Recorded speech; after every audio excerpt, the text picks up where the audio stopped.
How are you? Today we're going to have a special dessert, a genius paradox in Jewish law. That will be what we call a brain teaser. The Minchas Chinuch was a rabbi who published his monumental work in 1869. It changed the world. It was on the 613 mitzvahs. What he did was he wrote an anthology on the 613 mitzvahs of great questions, great answers, fundamentals, and stuff like that. He wrote on the mitzvah of Milah as well. I put out a volume of English, taking those ideas and translating it for the English audience. He has a famous paradoxical question, which we will do today. He does not give an answer to this question. It's a circular question. Others answer. Let's try to use our brains and follow this through. Step number one, we have to know.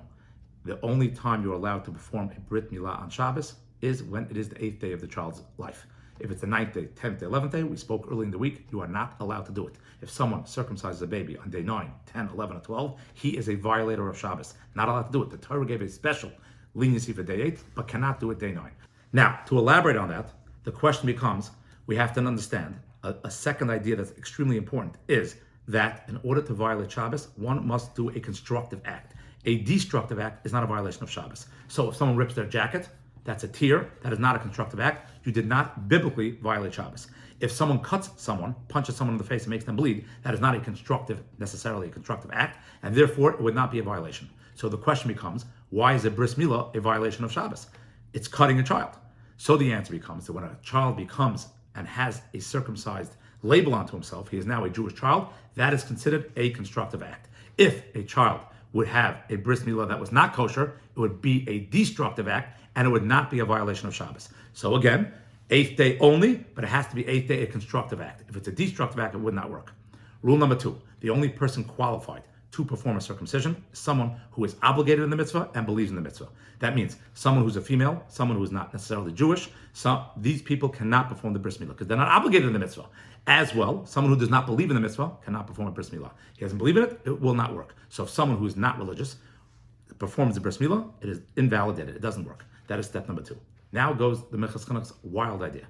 Let's say there's a person who we thought was a regular Jew, and now he wants to come out publicly that he's irreligious. He's anti-Judaism. There's a baby in shul. The baby's day 9, day 10, day 11, not supposed to perform a bris milah at all on this day.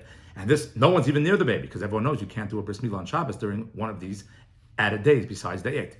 And this person goes over and he decides he is going to do a bris milah on this day. And he walks over to the child, takes out the moil's knife, and performs the bris milah. What is going to happen right now? Is this person considered a violator of Shabbos or not? Let's go through the idea. If we look at the person that he did a bris milah and the child is considered circumcised, then what happens is this person now is labeled as a violator of Shabbos. Day 9, day 10, he considered a constructive act because the child is now considered circumcised. That means constructive.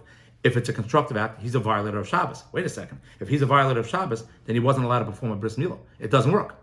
Okay, so you'll say the bris milah does not work? That makes a lot of sense because he's a violator of Shabbos. If the bris milah does not work, guess what? He did not violate Shabbos. Because if he performed an act of cutting a child, but he didn't perform a bris milah, that's a destructive act. He's no longer considered labeled a violator of Shabbos. If he's not a violator of Shabbos, then guess what? The bris milah becomes effective. If he becomes effective, he now becomes a violator of Shabbos. We are now going in a full circle. To get it clear, the person walked over, and at this moment in time, he was a kosher Jew. He went and cut the baby on day 9 when he wasn't supposed to do it. Because he did it, he now violated Shabbos. Day 9, we don't do it. Since he violated Shabbos, he now becomes labeled a non-Jewish person or a non-religious person. As a non-religious person, the circumcision becomes invalidated. If the circumcision becomes invalidated, then he didn't violate Shabbos. He did a destructive act. Therefore, he becomes once again a kosher Jew. Okay, a kosher Jew now performs the bris milah, and we're going now in a full circle. The question is, what do we do in this case? Is he considered a kosher Jew and therefore an invalidated, potentially bris milah, or reverse? Minchas Chinuch leaves it with a paradoxical question. If you could think this through in your head, while you're walking to shul, while you're walking back from shul, it's a fascinating idea. Get the pieces in order, and you can have a good time with it. Have a great Shabbos.